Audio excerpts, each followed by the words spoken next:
Bigfoot Society would like to thank the following sponsors for helping make the podcast possible. The Singular Fortean Society has combined open and honest paranormal investigation and journalism since 2016. Visit the Society at Singular Fortean for all the latest weird news and more. Come with us and investigate the impossible. Lauren Smith is the hostess for Nightcaller's Bigfoot Radio, which has been on air for over a decade and has completed over 300 shows. Lauren brings with her a unique viewpoint given that she is not only the daughter of one of the veteran female Bigfoot researchers in the South, but she has been conducting field research since she was a preteen some 20 years ago. Nightcallers is a Bigfoot world favorite and, along with interviewing researchers and witnesses, often features interviews with guests from the documentary, film, and entertainment industry. Lauren also does a vidcast segment called Nightcallers, which features real encounters sent in by viewers. You can find all of this and more at nightcallersproductions.com. Oh my goodness, yes. Yes. This might record, this might not, but it's all right. My thing just gave me an error, but I'm going to go with it. We'll just have a good time. So we are going to talk about the week's cryptozoology news. And this first one is something, it could go either way, but I'm going to share it. So supposedly there was a video captured in Florida. A Florida woman says she spotted a baby dinosaur running through her yard. I'll have the link to this, but if you go ahead and you see the video, it's pretty wild because, yeah, it kind of looks like a little baby raptor running, but like almost with a, like it's dragging a leash. Did either of you see this video? I saw that. I think that's probably a small dog. Yeah, Realistically. Honestly, to me, it really looks like a fox. I have owned foxes. I had an Arctic fox and a Finnic fox for a couple of years, and the way that the back tail end moves, it just kind of it kind of like swims through the air, which gives it that really weird, like unnatural look. So that's my conclusion on that. All right. Nick, any thoughts? Yeah, so I actually have some family down in that part of Florida, and that specific area is like literally littered with iguanas. So my thought is that it's just an iguana that was someone's pet that got out, or someone's pet that was released because they didn't want it. But it'd be cool if it was a raptor. Yeah, I mean, kind of cool, kind of not, right? Because, like, well, the little the kid who's in the Jurassic Park, the young Jeremiah. Well, I'm still in the Jurassic Park. What am I saying? But would love to see like raptors running around. But then the adult version, me now, is like, I don't want raptors running around. We're gonna get messed up. But the iguana thing is kind of an interesting idea, Nick. I'm curious. I've never looked at how iguanas look when they run. Have you ever seen one actually run? Yeah, so my partner has two iguanas, and they're like full sized. So I'm about 6 foot, and Marley, the oldest one, is like pretty much from my waist to my chin. And when that thing runs, it sways the same way, very similar to what Ashley said, like a fox. But their tails do kind of swing in that particular way. So I don't know. I mean, the way that the camera was set, it didn't. To me, it didn't look like it was on its hind legs. I've seen a lot of like people like, if you look at this way, it looks like it's a chicken running, but like I just think it's an iguana. Like that's just my personal opinion. Hey, some good ideas. I love it. I mean, so the jury's out still on it. Could be good ideas. Could be a small dog, could be a fox, could be an iguana, or maybe it could be a raptor. We'll see. But at the end of the day, it's something, unless it's a weird guerrilla marketing thing for an upcoming dinosaur movie. Which could be. Speaking of videos, I want to throw in a plug for someone that I've seen. He's in a few different things. Les Odell, he came out with a fun video to watch where he recounts a witness sighting in West Virginia of a creature that could be perhaps a feral hog, a hyena, or maybe a prehistoric beast of some sorts. I'll have the YouTube link in the show notes. You definitely check that out. But coming up for the next talking point, of course, we want to, remember April 21st and April 22nd of 1977. And what do we think happened on that important day in cryptid history? Anyone have an idea? It's Dover Demon Day. Hey, all right, cool. Totally.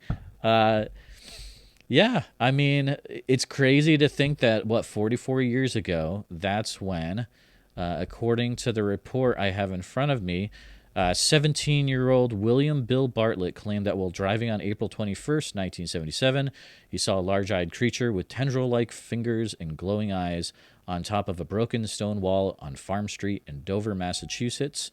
15-year-old John Baxter reported seeing a similar creature on Miller Hill Road the same evening, and another 15-year-old Abby Brabham claimed to have seen the creature the following night on Springdale Avenue.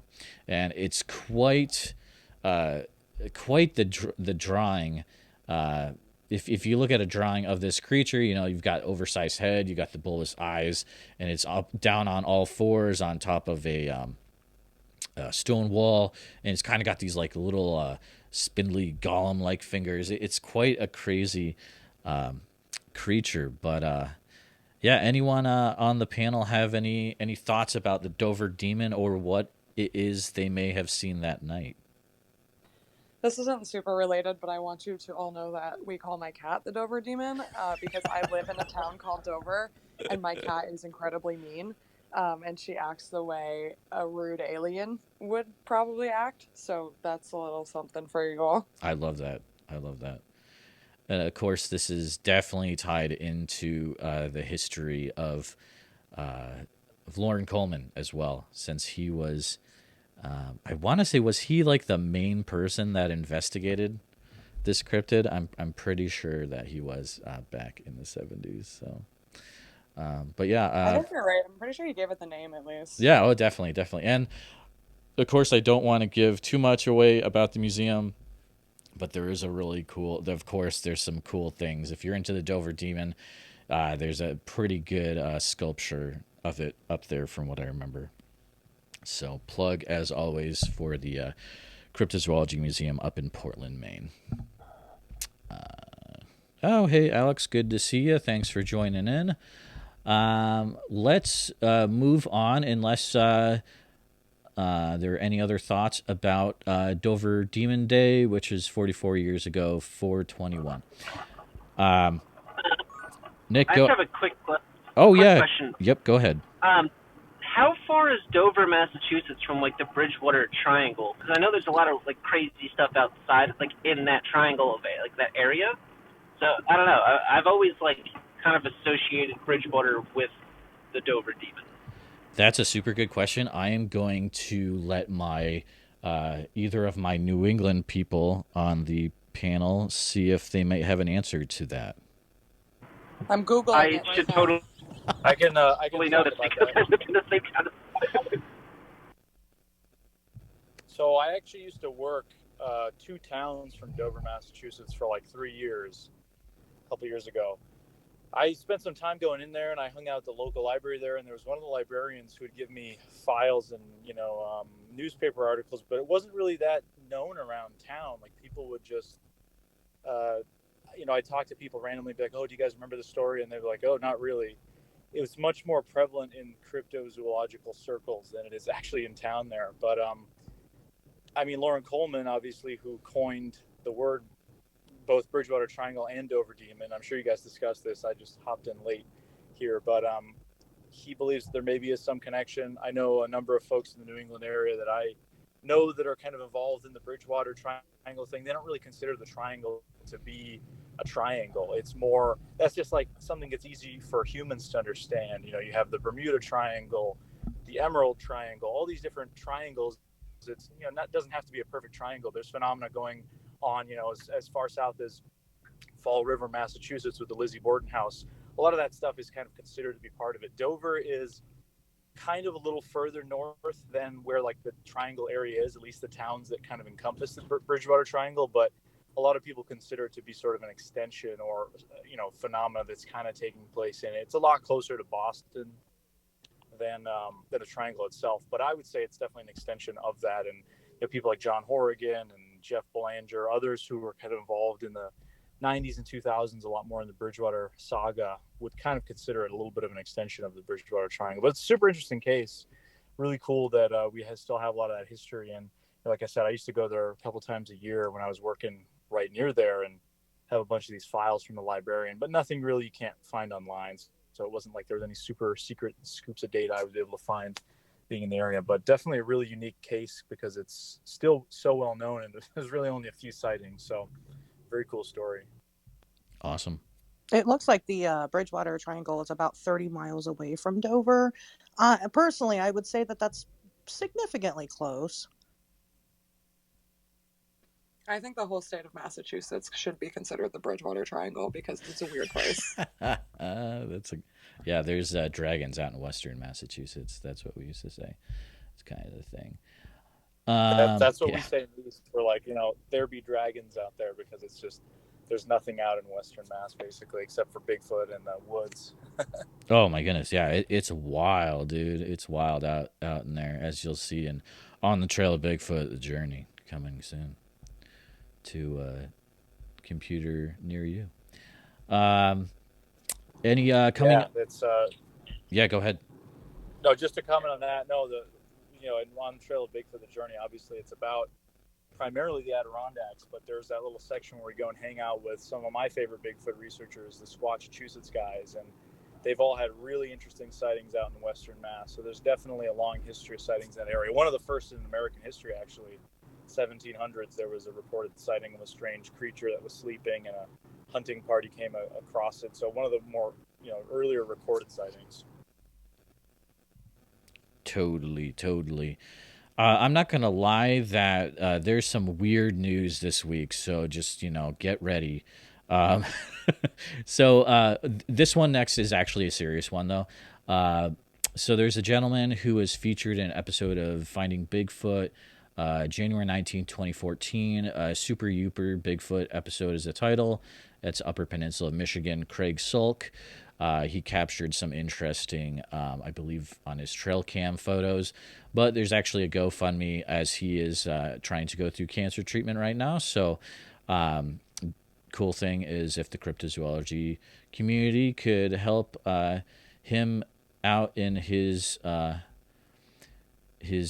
against cancer, that would be rock and roll. I will have that link in the show notes as well. Going on today, one of the first Bigfoot conferences of the year, Nebraska Bigfoot Conference, is currently in progress. So it actually started yesterday, but it's cool to see conferences start up again, and keep you up to date with ones that are coming down the road. We got a CryptidCon, Van Meter Visitor Festival, Ohio Bigfoot Conference is coming pretty soon, tons of other stuff as well. The next section, I'm just going to start saying there's a Mysterious Universe section because they they have some wild stuff. And if anyone has anything to say, just stop me as I'm reading through these headlines because I'm not really going to comment on them. But there's an article this week about Tom Slick and the potential CIA Nazi war criminal connection during the Cold War.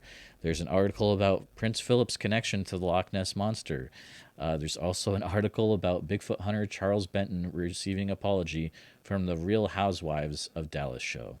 So if you're into kind of like the entertainment news of cryptozoology, Mysterious Universe has got you covered pretty much. There's some interesting articles there.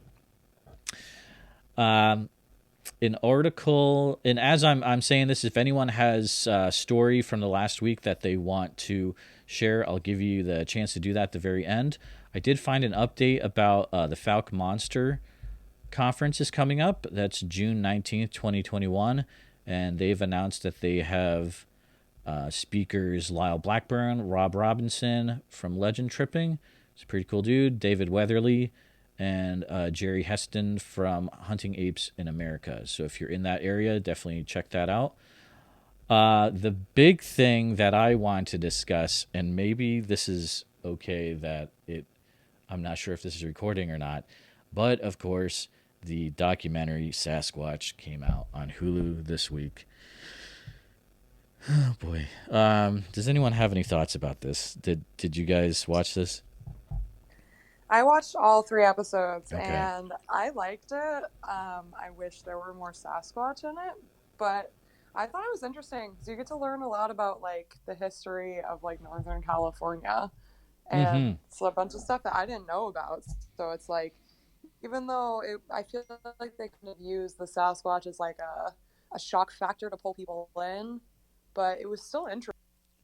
Yeah, so I watched the whole thing. I finished it last night, and I agree with your points on that, Kenzie. I want to definitely make sure that people realize that, like, if you're just in it for the Bigfoot, maybe just watch the first episode. But if you're like intrigued by true crime and stuff like that, watch the other 2 episodes.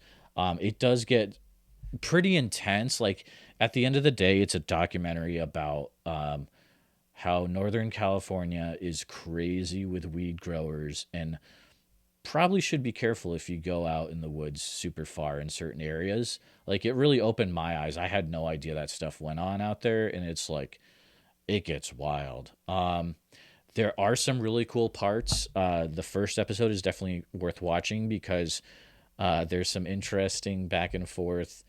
They interview Bob Gimlin. They interview Bob Hieronymus. There's kind of a funny part there. There's actually a pretty cool interview with Dr. Meldrum as well. So I would say, I mean, I definitely recommend the first episode. And if you're into true crime, hey, go for it. It's a fun watch. Yeah, it's interesting. I watched only the first episode, right? I haven't had a chance to see the other episodes. Now, I kind of liked it. I kind of didn't. I didn't like the whole phone calls being totally fake. I mean, I know they said at the beginning that it was supposed to be, these are not real phone calls. They might be reenactments. Like, I get that. I like the Bigfoot angle.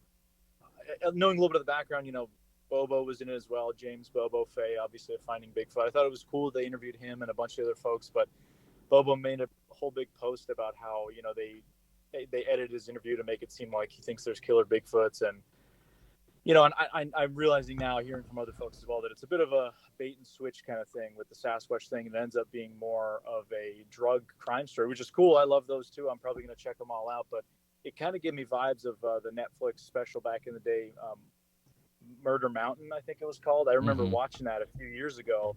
That was the same year when I actually went to Humboldt County. Before I went to Humboldt County, I didn't watch anything about it. I just expected all the Bigfoot stuff, and it was really weird. I was even talking to a lady in Willow Creek, and I was just like, "Hey, so what's up with all the Bigfoot stuff around here?" As I usually do, and she kind of told me, she's like, "Oh, there's a lot of stuff, but just be careful. A lot of people disappear around here to never be found." And I was just like, okay, thanks, lady. Very weird interview. And then there's stories about tweakers. I saw a guy with a New Hampshire license plate out there, and I wanted to talk to him, and he like freaked out. He was drugged out in his car.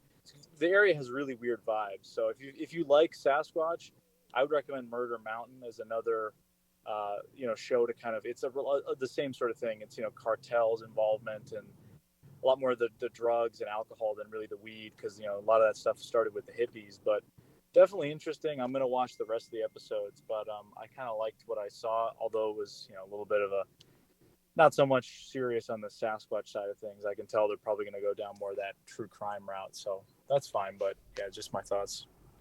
Yeah, it gets pretty interesting. There's I'm not gonna spoil it for you, but yeah, if you're interested at all, you should probably finish it out, and then you'll be very aware of if you ever go into Humboldt County.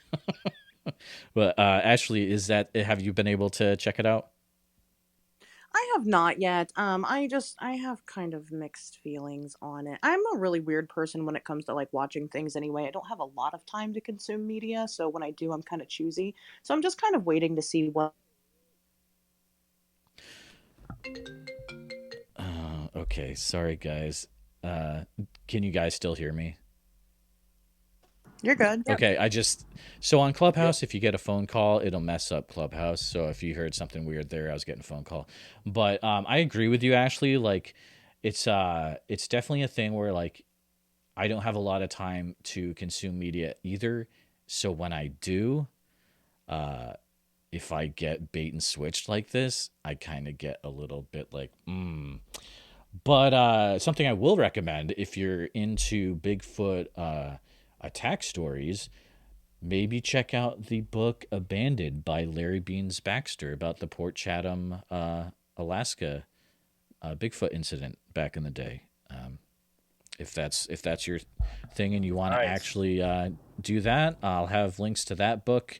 But that's a solid book as well. And I think he's going to be interviewed soon on Night Callers with Lauren. Yeah.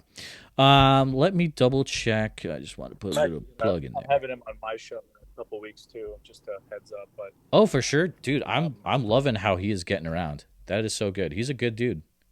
for sure. Can I say one more thing about Sasquatch? So I would love it. here's what I want to see happen. I think I might try to tell Bobo you should definitely do this. I'm sure he's already thought about doing it, but he mentioned that during the 80s and 90s, he says some of his best witnesses, because he's a Humboldt County kind of guy, or at least Northern California guy. He said some of his best witnesses were weed growers, because they're the types of people that are going into terrain where the Sasquatches are. They're trying to stay hidden, all this kind of stuff, especially 20, 30 years ago when it was a lot more federally and locally banned. So there was a lot of secrecy about it. I think he should just do a serious documentary about the stories that they tell. Because you have that true crime element, but it also appeals to Bigfoot people. I don't know. That's just an idea that I think would be cool. That's pretty legit, and I bet he could definitely pull it off. Oh yeah, totally. Yeah, that would be rock and roll. At this point, I want to give if anyone has a story that came up during this week that I didn't cover, you definitely have the floor at this time. If anyone listening has anything that they want to share about the week's news, you feel free to raise your hand. But I'll talk for a few minutes while I give you the minute to think about that. As always, I'll have the notes of the stories we went over at BigfootSocietyPodcast.com later this afternoon. I'll have this recording on YouTube if it actually recorded, because I got an error message when we started. So that's fun. Also, hey, plug if you are wanting to get a cool, I put some cool new stickers up on my Etsy store, so you can check those out as well. Link to that is BigfootSocietyPodcast.com, and there's, I believe there's an Etsy link on there. It's in my Instagram too. But yeah, looks like though that's the stories for the week. I'm gonna I've go. got one to Oh, I've got one to share. Ashley, Yeah, go ahead. Yeah. I don't want to interrupt, but I actually have to get going here. I'm actually going squatching now with Carrick of Crash Course Cryptozoology. I Oh got to heck make a yes. supply run. So glad to talk to you guys. Have a great rest of your week. Talk to you guys on Wednesday. Thanks, Alex. Good to see you, man. Bye. Ashley, go ahead. Yeah, so I came across this very interesting article, and I'm curious as to what everybody else thinks about it. So a woman in Nova Scotia, she takes a daily walk around the Big Glace shore there, and on her walk she came upon a group of 10 headless seals that were beached. Not only were they headless, but they also had holes in their abdomen. But it gets weirder. So the next day, she decides not to go back to Big Glace. She goes to Dominion Bay. And while she's walking down there, she came across 11 more of these seals in the same type of position. And this has kind of kicked off this whole, I've been, this another rabbit hole for me, and I've been looking into it. And this kind of seems almost common, so it's interesting because, we, even though it may not be directly cryptid related, probably more 40 related in general. What biologically, I mean, what could cause something like this to happen? I know it is a current open investigation with the ocean areas there and the fisheries there. But yeah, I find that pretty fascinating. I guess, again, there's a history of these seals kind of popping up in batches and very similar in a very similar fashion, and they're really not sure what's causing it. I mean, that's some weird stuff. I didn't see that article. Thank you for bringing it up. So like they were just found in groups without their heads and with bite marks. That is so weird. Well, not bite marks. Okay. They have holes, just one hole like in the center of their Oh, torso. weird. Really weird. I'll post the Yeah. article in the Discord for you so that way you Yeah. have it. Thank you. But yeah, I found that, biologically, zoologically speaking, there's really no doesn't really seem to be any natural causes for that. Like I said, especially in big batches like that, right? This woman found 21 of them in the course of 24 Oh, hours. I mean, geez, that's wild. 21. That's wild, yeah. Ugh, I don't know. I mean, that kind of makes me want to go down the rabbit hole too. Maybe I'll check that out later. But it's weird how, man, group killings like that. That is weird stuff. That's some weird stuff. Yeah, I'm gonna have to check that out. Thank you, Ashley. All right. Well, I'm gonna go ahead and shut down the room. But thanks again for hanging out, talking about the cryptozoology news this week. Definitely look forward to talking with you guys next week, 1 p.m. Central on Saturdays. We'll go over the news of the week with a cryptozoology view on it. But thanks again for hanging out, all, and have a great rest of your weekend. Bye. Bye.